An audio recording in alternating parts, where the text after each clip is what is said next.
Time is short. What is your life? It's even a vapor that appeareth for a little time and then vanisheth away.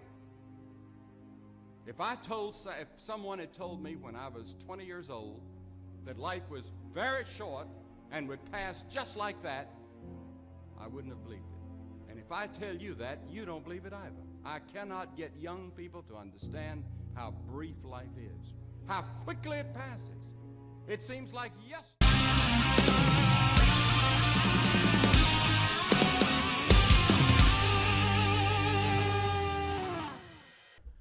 Alright, welcome back. It has been too long. I've been on holidays, I've been sick, and then I've been a little bit lazy this week. But finally, I have been able to get a chance to put together a video, and hopefully you guys enjoy. Now, the clip that we started with at the intro here is Billy Graham, who is a bit of a father of charismatic Christianity. And what I wanted to lead in with that for, and we'll be looking at a few more bits of that little excerpt from one of his sermons, is what leads someone to give their life to God and to accept the proposition of Christianity. One of the things I sort of hope for this video is that people that are Christian and perhaps have just recently made this decision come across it. So, you know, if it's shared to them or if the algorithm manages to find them, because I will be tagging this appropriately, I hope it helps them to understand what I would present as a neutral position. I hope. I know it's likely to be seen as a antagonistic position since it's from a non-believer such as myself. But I'm going to try and neutrally look at what the proposition is that, in this case, has basically led someone to give their life to God. Now, there's a few different ways that this can occur, and the one I'm going to be looking at today is going to be one of the common ones, at least in my experience and from what I've seen. And that's from the idea of developing the need in someone to be saved by convincing them that they are going to be in risk of damnation, death, and missing out on something, that being, of course, paradise and being with God. So that's what we're going to look at today. So that clip at the start was just a taster of it, and we'll intersperse a few bits and pieces here as we go. So yeah, hopefully you guys enjoy. Like I said, the idea of this is hopefully to give atheists that have never been theists, or perhaps they were born into it and never actively joined Christianity. So myself, I was not born into it, but at the age of 13 or so, I made the conscious decision to buy into Christianity and to practice it as my religion.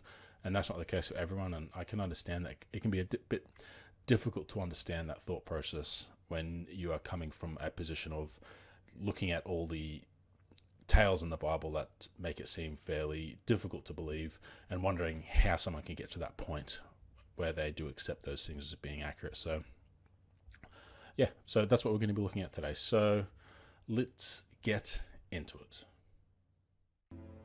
There may not be a tomorrow for you and for me, because there's a warning to time. Time is running out for all of us. Time is too short for indecision and vacillation. The Bible says, redeem the time, because the days are evil, and the days in which we're living are very evil. If there was ever a time for the gospel that can transform the human heart, it's now. Jesus said, as long as it is day, we must do the work of him that sent us. The night is coming when no man can work. The night is going to come in your life. So here we have the ticking clock, which is really speaking to the fear of death that I think most of us have.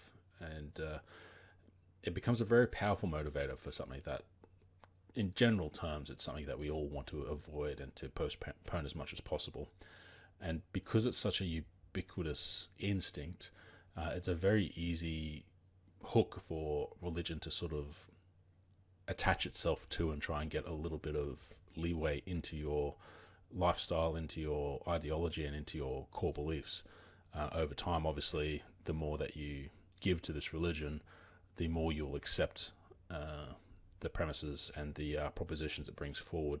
It feeds into the idea that if you are anxious enough about the thought of dying, and you're presented with a solution, and the only thing you need to do for this solution is to sort of put your hands in the air and, accept Jesus and repeat the prayer, Jesus, I give you my life, forgive me of my sins, and, however you get led in that prayer. It's such a low barrier to entry, and particularly Christianity in the West, it's such a culturally acceptable religion. It's something that's ingrained in us in terms of the stories we tell ourselves as, obviously being from Australia, Christianity is the default in terms of what is good versus what is bad. The satanic panic of the 80s and paganism and witches and all these ideas and concepts have been culturally used as symbols of wickedness or evil. And so by default, we get Christianity as being presented as, it's the source of virtue, morality, and things like the Ten Commandments to say that you don't steal, you don't murder, you don't commit adultery, you honor your parents, things that sound really positive and nice. And then they sneak in things like, and you'll worship no other gods but me. And so it becomes very easy, and I guess it's getting harder the more people are becoming free. I don't want to say free thinking because I feel like that's a loaded term, but I think it's becoming more apparent that there are certain things that society believes are good and moral that don't align up with Christianity necessarily, which is a good thing in my opinion. But this low barrier to entry in terms of people are wanting to find a way to escape pain and death and loss, it is the start of a long journey, and it's something that once you've made that decision to connect with a church in that way, it will slowly become a bigger part of your life. Now, this doesn't happen to everyone. Obviously, there are people that go to church and they do their Sundays and that's it. But again, if you're a convert in terms that you have gone and made a conscious decision or a concerted effort to give your life to Jesus, chances are you're going to start getting connected to the church, and it's going to become a bigger and bigger part of your life. And it can be very hard to tell that is happening as it happens. So as an example, my first journeys into church were simply because my friends were going. And so my friends are going to church. I want to hang out with my friends, so let's go to church. And being kids at the time, 12, 13 years old, we would sit under the chairs, under the pews, and read books or play with little toy figurines or, gossip about the girls or whatever the case may be. We weren't super paying attention, but time goes on, and I guess things sort of start to sink in and you start to pay a bit more attention, and before you know it, you're sort of making those decisions to give your life to God, and away you go. And once you've made that decision, you, at least in the church I went to, one of the big things was they would connect you to the church, but to do that, they would connect you to someone. Now, being a young adult or a teenager, that's the youth group, the youth pastor, and there'd be leadership people in that team that would then look after different groups of guys, different groups of girls, because obviously everything's by gender when you're looking at a church. And they would encourage you to go to the Bible study group, which might be on a Wednesday, and you're already going to youth group because that's all the fun stuff, and that's happening on Friday, Saturday night, and then you go to church on Sunday, and well, they've got morning and night services, so why not go to both? Because what you want to do is really make this life count.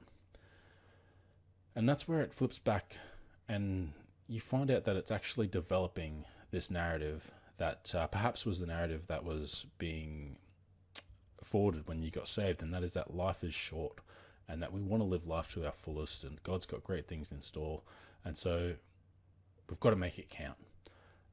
And that translates into doing work for the church.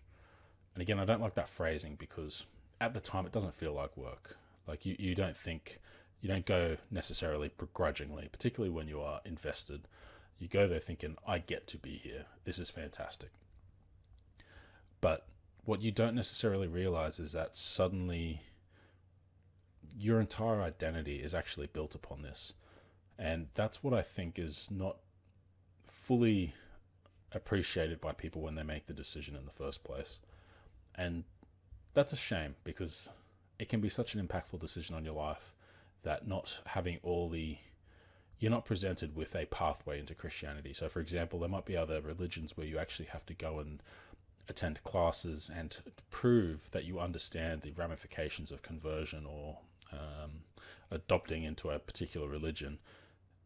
Like, you have to really show that you understand what it means and that you're willing to go by the tenets. But that's not the case with Christianity. It's a very low bar to join, but it's a very high bar to succeed, if that makes sense. So once you join, they'll take anyone.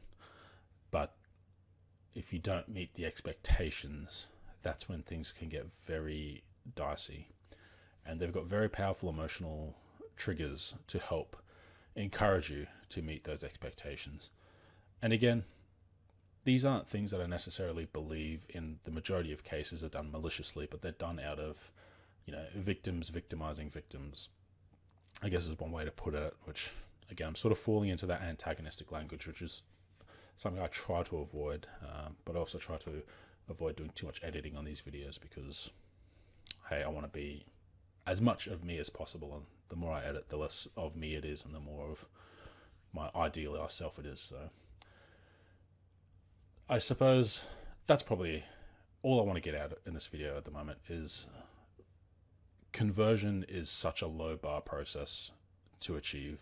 It's something that is very easy, and the majority of people, I think, that do make the decision, they don't stick, particularly the charismatic churches, because it's very much tied into a space and time where emotions are heightened for whatever reasons. But the commitment can basically, it's very easy to fall back or backslide, as I say. But if you have recently made this decision,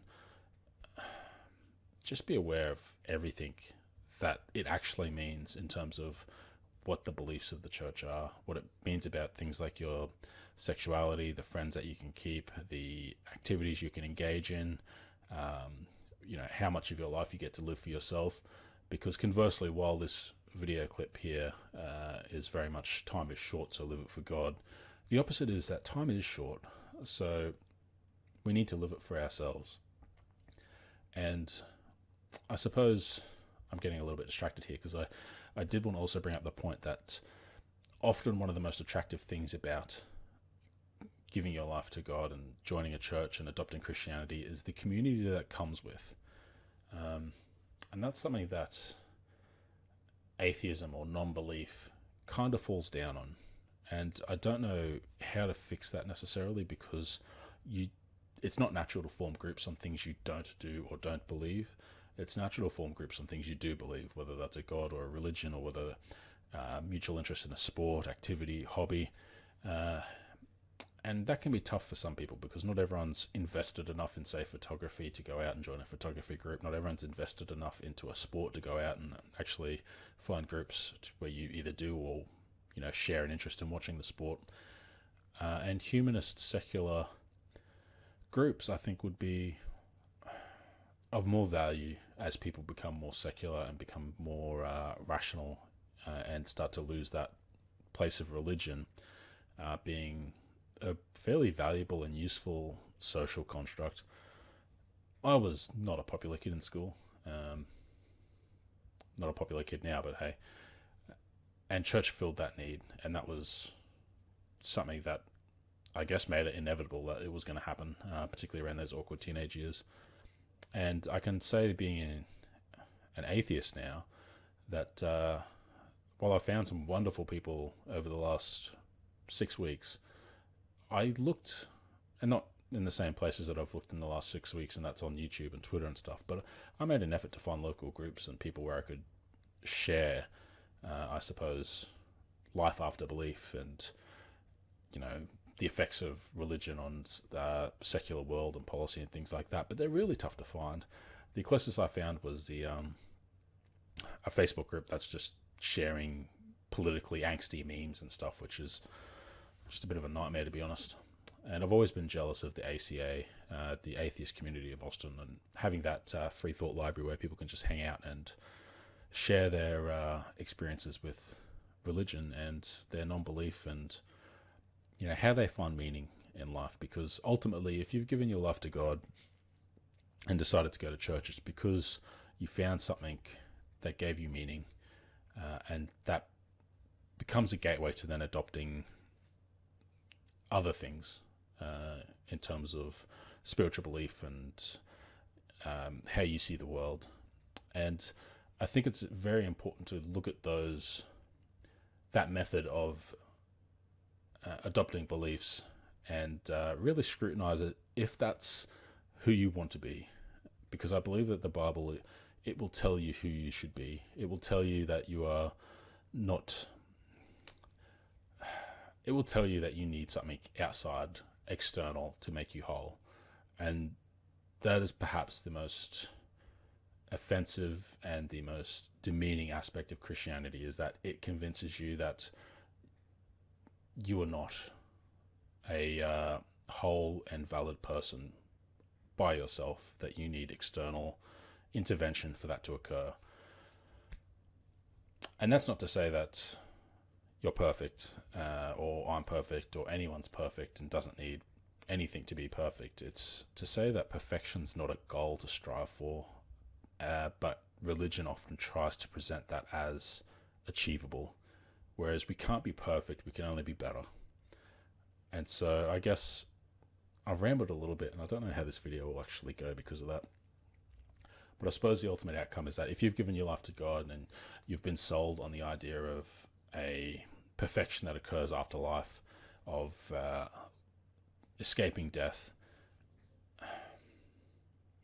I believe that you are capable of being whole and complete in and of yourself, and of course with the people and the community around you that loves you. And maybe if the easiest way to find that community is through the church, then maybe that's something that atheist, agnostic, non-believing, non-category religion people, maybe that's something that at least some of us need to start thinking about in order to make sure that while there's many damaging and negative aspects to religion, it's the social aspects that I think are going to allow religion to hang on in the face of the shrinking God of the gaps. And hey, well, that's my ramble for today anyway. Hopefully that made sense. Hopefully that was interesting. I'd love to know your thoughts. If you're a theist, if you've given your life to Jesus recently, tell me if any of what I've said made sense. Not that it necessarily changed your mind, but did it make sense? And if you're an atheist, what do you think about the community aspect? Is that the one thing that religion has on us? Or is there a community out there and I'm just not fully connected yet? Yeah, interesting. So hopefully this video has been all right. If you like the video, please hit subscribe. I'm aiming to get to 50 subscribers by the 31st of December 2019. Start 2020 off with a bang, with half a century. That would be fantastic. If you've liked the video, hit the like button. If you didn't like it, hit the dislike button. You can find me on Twitter at Vagrant_Sam. And I will see you guys next time. And hopefully I get my other camera working, because I've had a bit of a kerfuffle with the micro HDMI port, which I normally use to monitor it. And we'll go from there. So anyway, thanks for listening, and I'll catch you guys next week. See ya.